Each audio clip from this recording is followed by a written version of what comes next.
Assalamualaikum. In the previous video we have learned how to find out the moment of inertia of a rectangular section of even of the hollow section. So in this video we are going to find out the moment of inertia of a circular section.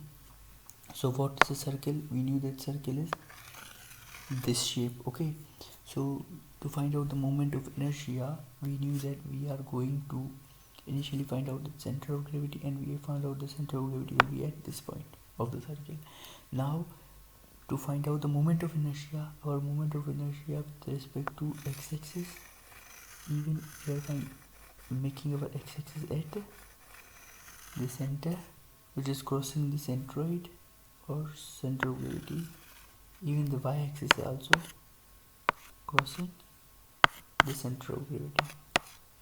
So according to the theorems, we find out that Ixx and Iyy were same,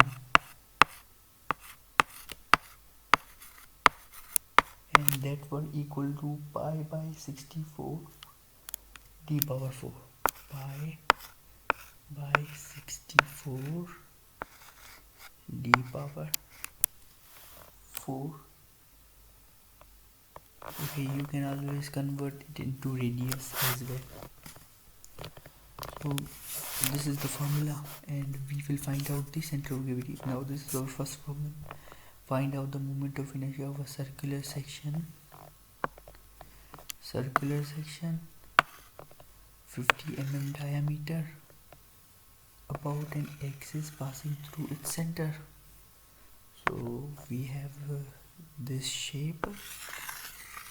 Diameter is center of gravity, supposing, and this is 50 mm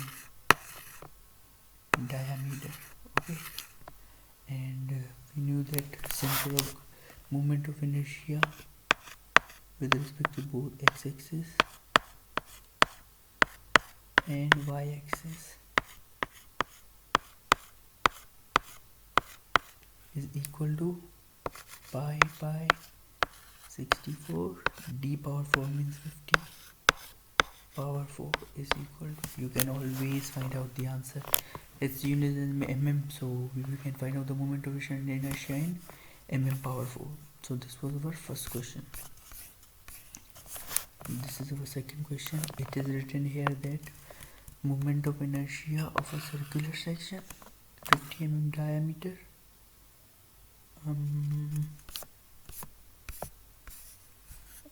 It is the same question that has been repeated here.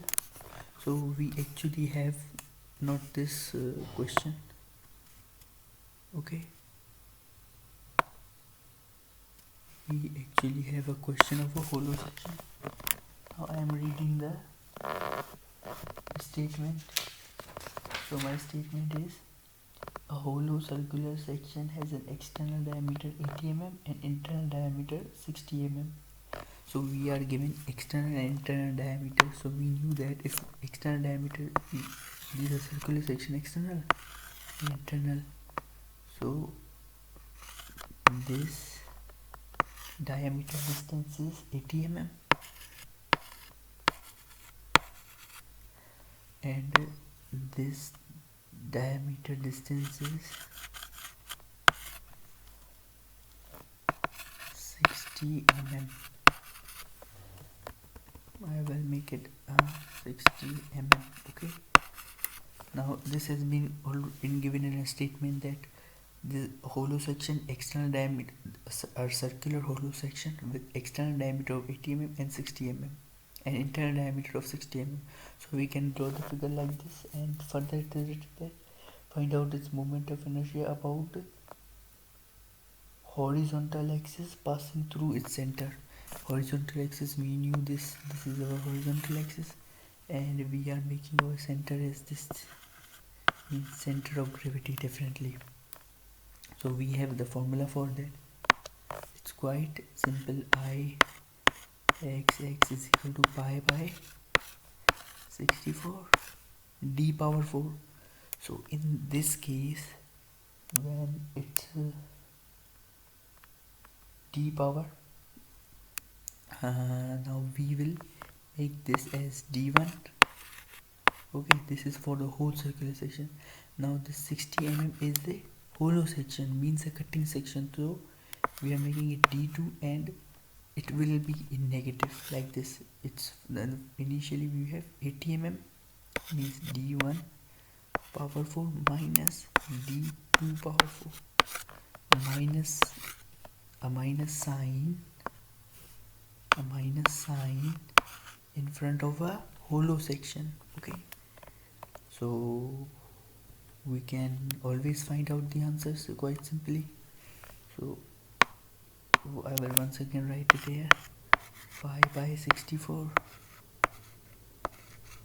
and it's d1 means 80 power 4 minus 60 power 4. So you can always find out this answer. So it is another section. The circular section has been taught how to find out the moment of inertia with respect to its center of gravity. So we have learned rectangular and circular. It's time for a triangular section.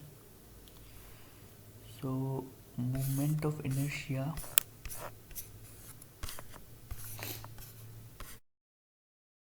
for a triangular section, we have this triangular section. Okay, we are supposing this is a triangular section and we are naming it as A, B and C.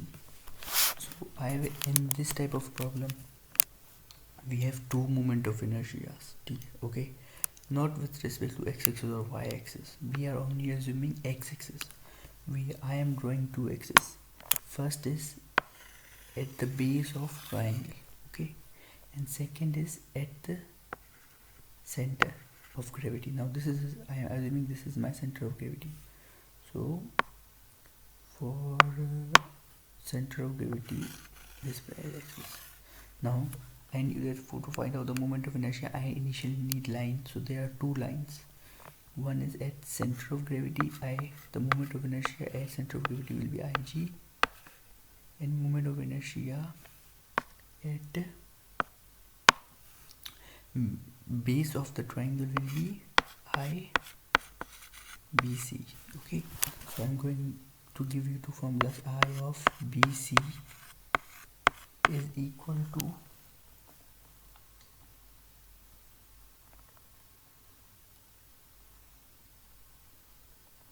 at the base we have BH cube upon 12. BH cube upon 12. Okay, and at Ig, okay, so at Ig we have formula BH cube upon 4.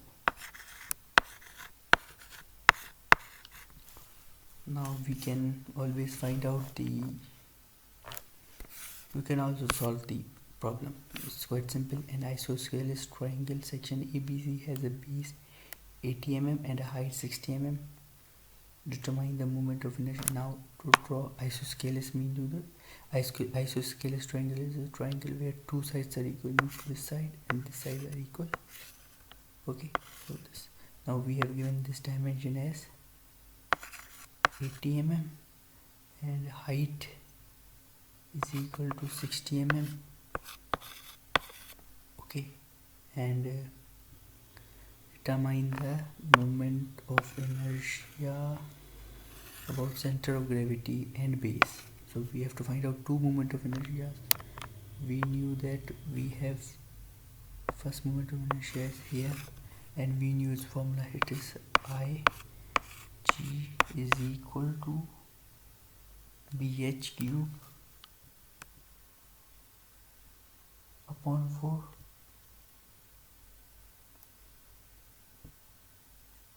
or upon 36.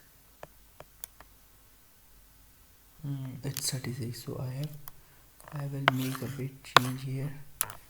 It's not 4, it's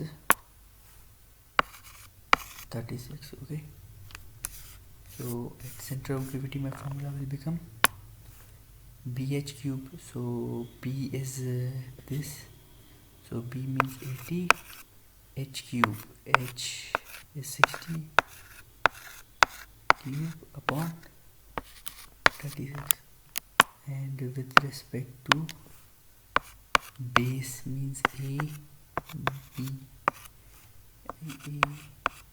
is equal to bh cube means 80 60 cube upon 12. Okay, so I can always find out my answer with respect to these formulas. Now we have given a hollow section of a triangular section. A hollow triangular section shown in this figure is symmetrical about its vertical axis. Find out the moment of inertia with respect to the base BC. So we have to find out the moment of inertia here, and we always have the formula of BC with respect to base actually. So it is BH cube upon 12. Okay, so now it is a hollow section, so my first triangle will be this one. This is my whole triangle. Okay, so this will be my section 1. It will be b1 h1 cube upon 12, and my second section will be this one, section 2. Okay, and this is section 1, and this is section 1 once again, 1 and 2. So this will be bh cube, so I will write simply the formula.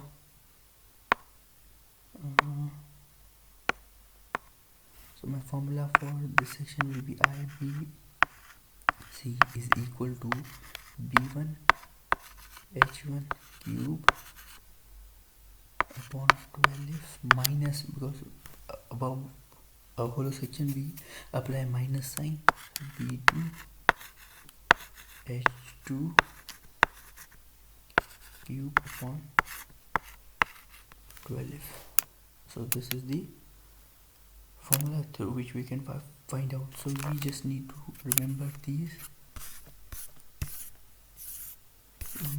formulas. Okay, so I will repeat a bit. Simple, in rectangular we need to remember these two formulas.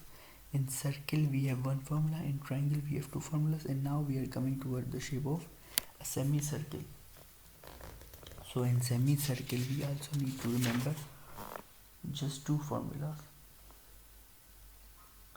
So initially we need to actually draw a semicircle.